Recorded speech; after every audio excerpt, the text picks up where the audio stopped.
हरिर्नाम हरिर्नामैव केवलम् कलौ नस्तेव नस्तेव नस्तेव गतिरन्यथा। श्री श्री गुरवे नमः। प्रेम भक्ति प्रदातारं आनन्दानन्दवर्धनं स्वर्णमयी सुतं वन्दे जोगमाय मनोहरं विजयवल्लभां देवीं विजयानन्दवर्धिनीं सदानन्दमयीं सद्धिं जोगमायां नमाम्यहम्। गुरुर्ब्रह्मा गुरुर्विष्णु गुरुर्देव महेश्वर गुरुरेव परं ब्रह्म तस्मै श्री गुरवे नमः। ভক্তিভাজন শ্রীমৎ জগৎবন্ধু মৈত্র মহাশয় রচিত শ্রী শ্রী গোসাইজির জীবনী প্রভুপাদ বিজয়কৃষ্ণ গোস্বামী গ্রন্থ হতে পাঠ। আমরা গ্রন্থটির মধ্যপর্বের ত্রয়োদশ পরিচ্ছেদ সাধারণ ব্রাহ্ম সমাজ ত্যাগ নামক প্রসঙ্গটি আজ আস্বাদন করব। জগতে আমি একমাত্র সত্য ধর্ম, মুক্তি কেবল আমারই আয়ত্ত, অন্য ধর্ম ঠিক নহে।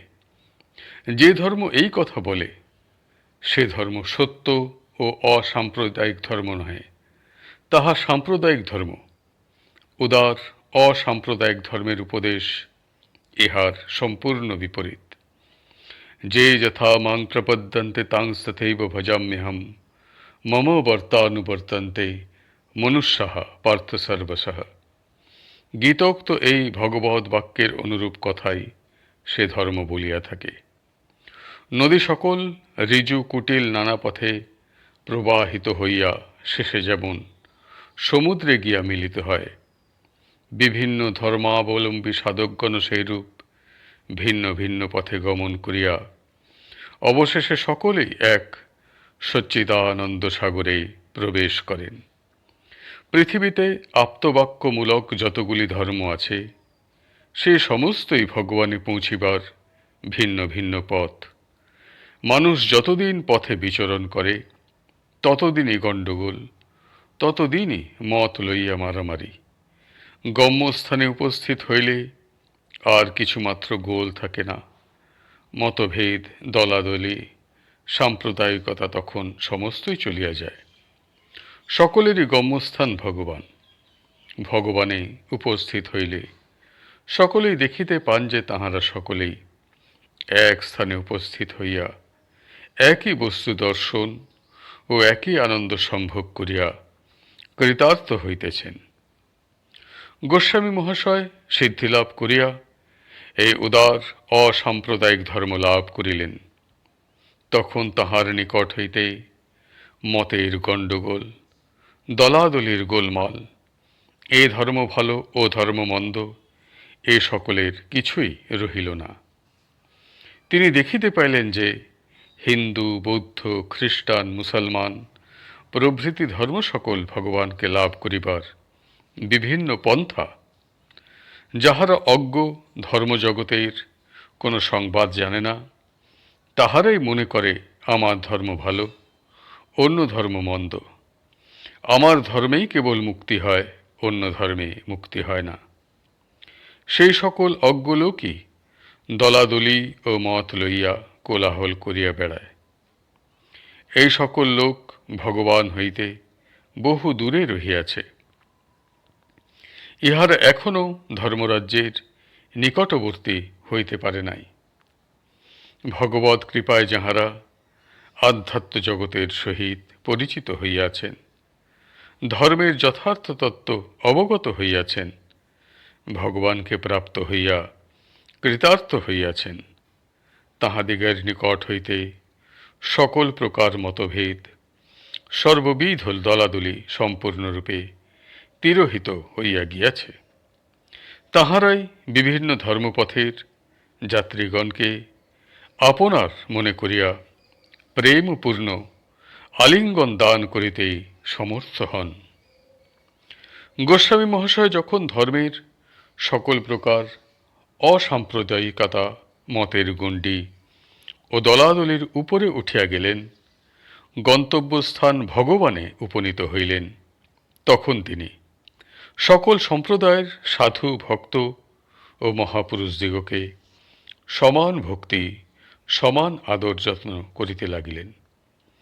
এ সম্প্রদায়ের সাধু আমার আপনার ও সম্প্রদায়ের সাধু আমার পর, এ ভাব তাহার নিকট হইতে একেবারে চলিয়া গেল। তিনি যাহার মধ্যে প্রকৃত সাধুতা, যথার্থ ভগবদ্ ভক্তি দেখিতে পাইতেন, সম্প্রদায় বিচার না করিয়া তাহাকে আদর যত্ন করিতেন।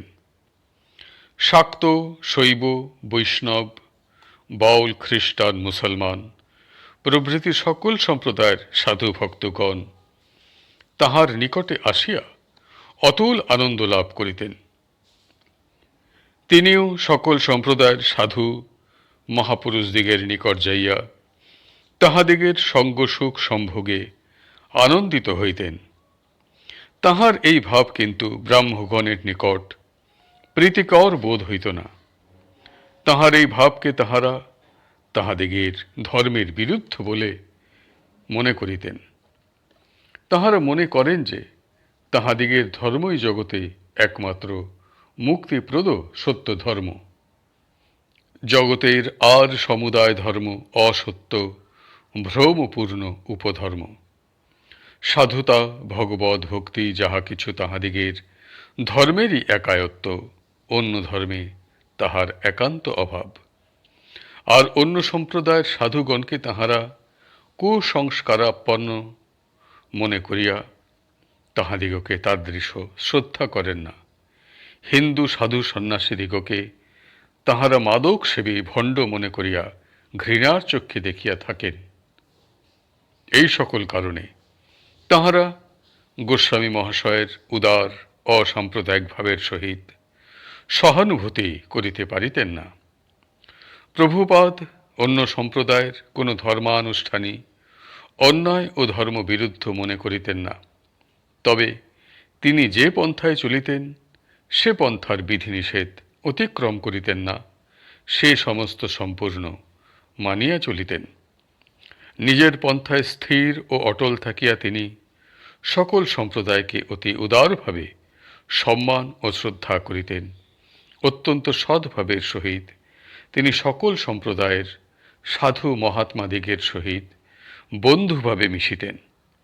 কোনো তান্ত্রিক সাধক তাহার নিকট উপস্থিত হইলে প্রয়োজন মতো তিনি তাহাকে কারণ অর্থাৎ মদ্য আনিয়া দিতেন।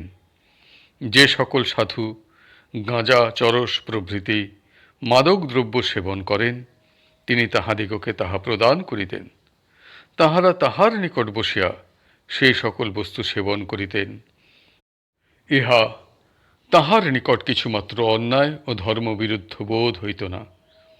কিন্তু ব্রাহ্মগণ গোস্বামীপাদের এই সকল কার্যের অনুমোদন করিতেন না। প্রভুপাদ আরও দেখিলেন যে সোনা ধর্মে ও ফোঁটা ধর্মে অনেক প্রভেদ। ভগবৎ কৃপায় মানুষের মধ্যে যখন ধর্ম প্রস্ফুটিত হয় তখন সে সোনা ও ফোঁটা ধর্মের পার্থক্য বুঝিতে পারে। যথার্থ ধর্মের আবাসভূমি ধর্মাবহ ভগবানের শ্রীপাদপদ্ম। সুতরাং ভগবানের পদারবিন্দ লাভ করিতে না পারিলে প্রকৃত ধর্ম বুঝিতে পারা যায় না। আর এই প্রকৃত ধর্ম, ফোঁটা ধর্ম লাভ করিতে না পারিলেও মানুষ নিরাপদ ও কৃতার্থ হইতে পারে না। এই ধর্মই মানবকে মুক্তি দেয়, ভক্তি রাজ্যে লইয়া যায়। সোনা ধর্ম দ্বারা মানবের বাসনাই ক্ষয় হয় না, মুক্তি তো বহু দূরের কথা। সিদ্ধি লাভ করিবার পর গোস্বামীপাদ যখন যথার্থ ধর্ম কি তাহা সম্যকরূপে অবগত হইলেন, ফোঁটা ধর্ম কি তাহা জানিলেন, প্রত্যক্ষ এবং পরোক্ষ ধর্মের স্বরূপ তাহার দিব্য দৃষ্টির গোচরীভূত হইল, তখন আর তিনি ব্রাহ্মধর্মের ক্ষুদ্র গণ্ডির মধ্যে আবদ্ধ হইয়া থাকিতে পারিলেন না। ভগবান অনন্ত ও মুক্ত, তাহার ধর্ম অনন্ত এবং মুক্ত। সেই অনন্ত এবং মুক্তকে যিনি লাভ করিয়াছেন তিনি কি সাম্প্রদায়িক ধর্মে আবদ্ধ থাকিতে পারেন? এইখানে লেখক টিকা লিখিতেছেন। মনোরঞ্জন গুহ মহাশয় নব্য ভারতপত্রে লিখিয়াছেন যে গোস্বামী মহাশয় রংপুর জেলার অন্তর্গত কাঁকিনা হইতে কাউনিয়াতে যাইবার সময় স্বর্গীয় মহাত্মা হরিনাথ মজুমদার অর্থাৎ কাঙাল ফিকিরচাঁদ মহাশয়কে বলিয়াছিলেন যে কেশববাবু যে ধর্মশিক্ষা দিয়াছিলেন তাহা শেখা ধর্ম, কল্পনার ধর্ম, ফোটা ধর্ম নহে। মজুমদার মহাশয় তাহাই বলিলেন। মনোরঞ্জন বাবু গোস্বামী মহাশয়ের সহিত এক নৌকাতে ছিলেন। এইখানেই আজকের পাঠ সমাপ্ত হইল। হরি বল, হরি বল, হরি বল। জয় গুরুদেব, জয় গুরুদেব, জয় গুরুদেব।